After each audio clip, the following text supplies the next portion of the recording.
Hello everyone, Sachin Sharma maths academy में आप सभी का स्वागत। आज की इस वीडियो में बच्चों हम डिस्कस करने वाले हैं class 12 math chapter number 2 inverse trigonometric functions, जिसको हिंदी में कहते हैं प्रतिलोम त्रिकोणमितीय फलन।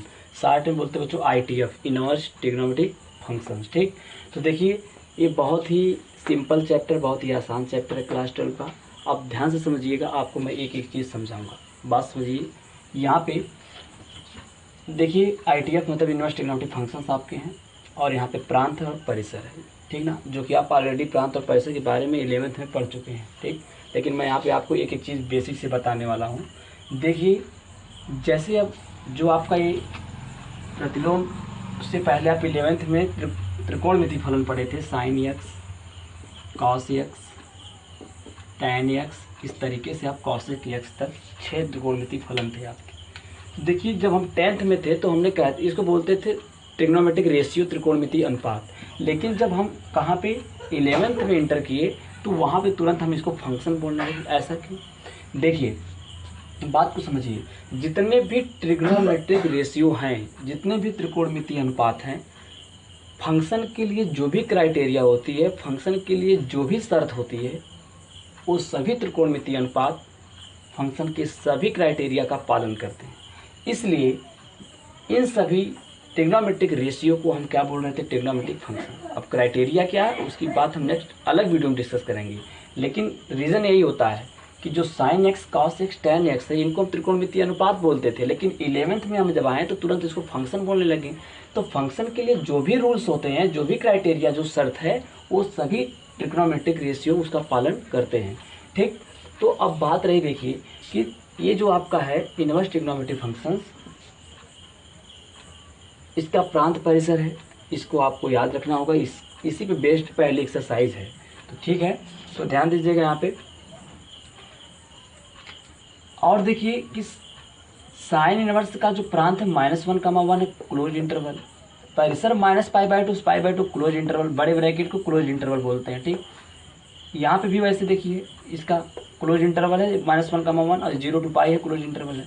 तो क्यों -π/2 से π/2 तक ही है, क्यों 0 से π तक ही है, और एक क्यों वैल्यू यही है, क्यों दूसरी वैल्यू नहीं हो सकती?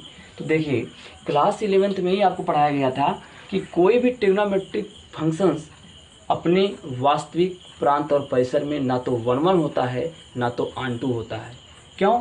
क्योंकि देखिए, हम वहाँ पे 11th में साइन एक्स, कॉस एक्स यानी त्रिकोणमितीय फलन के बारे में पढ़े थे, लेकिन हमें यहाँ पे पढ़ना है इनवर्स ट्रिग्नोमेट्रिक फंक्शंस, प्रतिलोम त्रिकोणमितीय अनुपात। तो इनवर्स जो होता है, किसी फंक्शन का इनवर्स तब तक नहीं फाइंड आउट कर सकते जब तक वह फंक्शन 1 नहीं होता और onto नहीं होता है। किसी भी फंक्शन का अगर हमें इनवर्स फंक्शन फाइंड करना है तो वह फंक्शन 1 भी होना चाहिए और onto भी होना चाहिए। दोनों होगा तभी उस फंक्शन का हम क्या करेंगे? इनवर्स फंक्शन निकाल सकते हैं। इसीलिए जो आपका क्या होता है, साइन एक्स, जैसे देखिए साइन एक्स फंक्शन जो होता है उसका ग्राफ कुछ इस तरीके से जाता है। उसका ग्राफ जो है ना कुछ इस तरीके से जाता है। ठीक है ना, इस तरीके से कुछ जाता है। तो देखिए ये यानी ओरिजिन से पास करता है। तो क्या होता है ना कि बात को समझिएगा, ये जो ट्रिग्नोमेट्रिक फंक्शन जो साइन एक्स का ग्राफ है, देखिए 1 और 1 को चेक करने का तरीका होता है, जैसे कैसे हम क्या करेंगे, एक लाइन ड्रा करेंगे। देखिए, अगर वो लाइन जो हमने खींचा, ड्रा किया, अगर इस फंक्शन के ग्राफ को केवल एक पॉइंट पे काटता है तो वो फंक्शन क्या हो जाता है? 1 हो जाता है। लेकिन देखिए यहाँ पे जब हमने लाइन ड्रा किया तो इस फंक्शन के ग्राफ को, यानी किसका ग्राफ है? साइन एक्स का। साइन एक्स का ग्राफ है, साइन एक्स ग्राफ यही होता है, तो ये ओरिजिन से पास करता हुआ जाता है। ठीक, तो बात समझिएगा, तो साइन एक्स का जो ग्राफ है उसको ये लाइन जो देखिए क्या कर रही है, 1, 2 यानी एक से ज़्यादा बिंदुओं पे इंटरसेक्ट कर रही है, काट रही है। जब एक से ज़्यादा पॉइंट पर इंटरसेक्ट करती है तो वो क्या बोलते हैं? 1 फंक्शन नहीं होता है। इस फंक्शन को 1 बनाने के लिए इसकी जो रेंज होती है, उसको हम लोग क्या करते हैं? बाउंड करते हैं, सीमित करते हैं। इसीलिए रेंज इसकी -π/2 से π/2 होती है। ठीक, बात को समझिएगा कि कभी भी परिसर मतलब किसी भी प्रतिलोम त्रिकोणमितीय फलन का इनवर्स तभी निकलता है जब फंक्शन 1 होता है और onto होता है, और फंक्शन को 1 onto बनाने के लिए उसकी रेंज को, उसकी डोमेन को क्या करते हैं? हम लोग बाउंड करते हैं। ठीक ना, तो बेसिक क्लास में एकदम एक एक फंक्शन का ग्राफ, एक एक फंक्शन के डोमेन, एक एक फंक्शन के रेंज सबका डिस्कस करूँगा।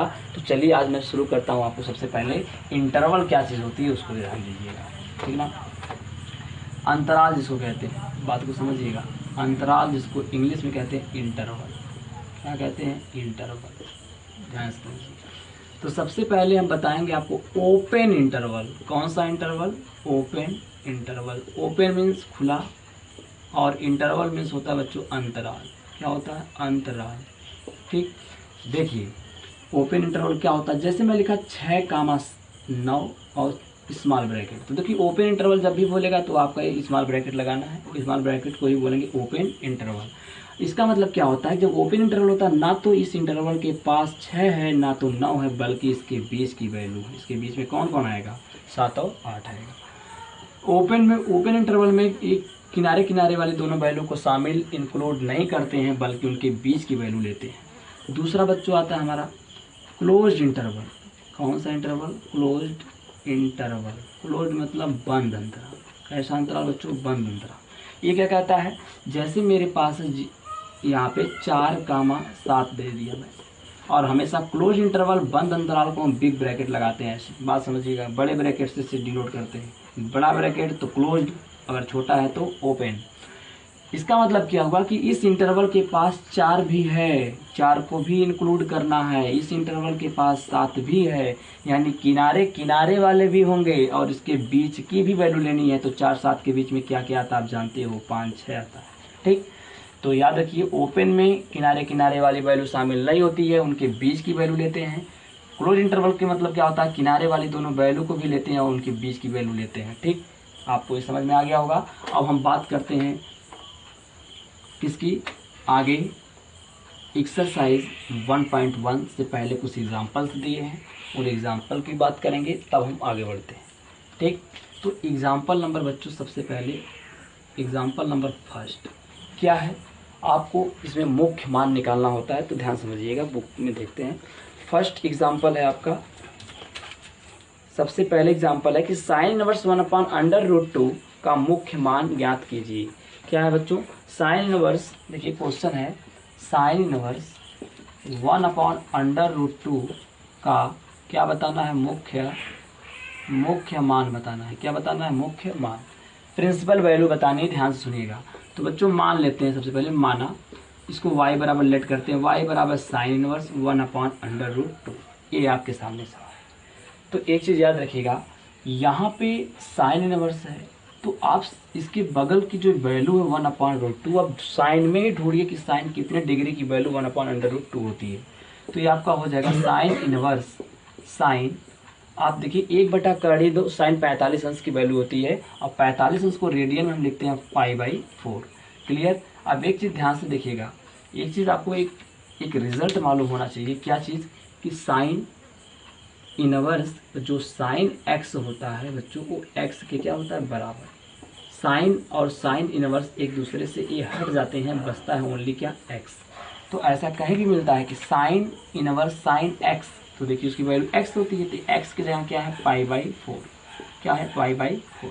साइन और साइन इनवर्स एक दूसरे से हट जाते हैं, बचेगा क्या? π/4। अभी भी ध्यान दीजिएगा, तो ये निकल गया y = π/4।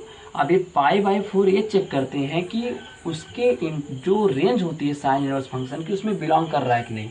तो देखिए यहाँ पे साइन इनवर्स फंक्शन की जो क्या है, परिसर रेंज है, वो क्या होती है? -π/2, π/2 और क्लोज्ड इंटरवल। तो आप खुद सोचिए कि -π/2 मतलब बच्चों होता है -90 और π/2 का होता है बच्चों +90। तो π/4 मतलब होता है बच्चों 45 अंश, -π/2 मतलब -90, π/2 मतलब +90।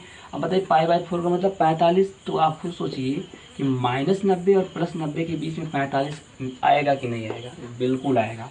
-90 और +90 के बीच ही में 45 डिग्री मिलेगा। इसका मतलब है कि जो π/4 है वह साइन इनवर्स की रेंज में बिलोंग कर रहा है, यानी कि मिल रहा है। इसलिए ये आपका क्या हो जाएगा? रिक्वायर्ड आंसर हो जाएगा।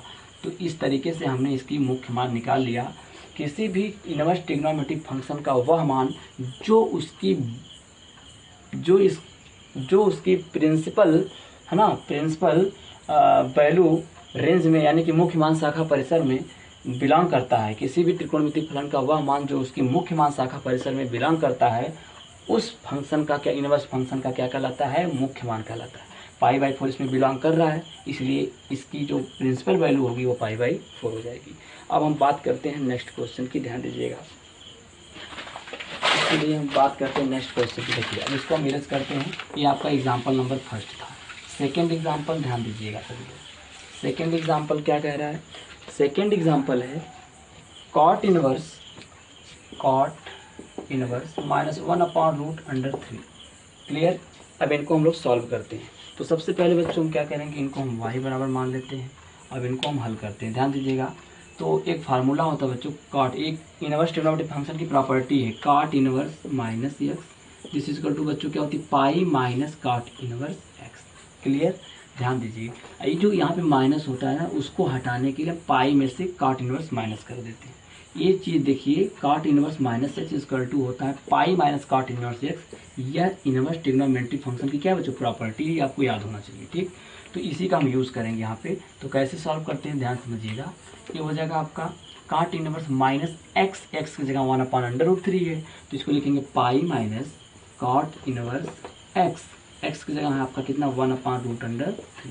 ठीक, ये हो जाएगा पाई माइनस, अभी कितने डिग्री की वैल्यू बच्चों होती है, cot इनवर्स 1/√3 है।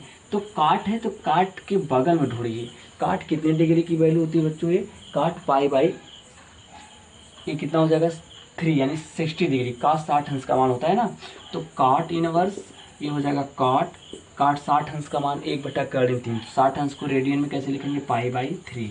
क्या लिखेंगे, cot इनवर्स cot π/3।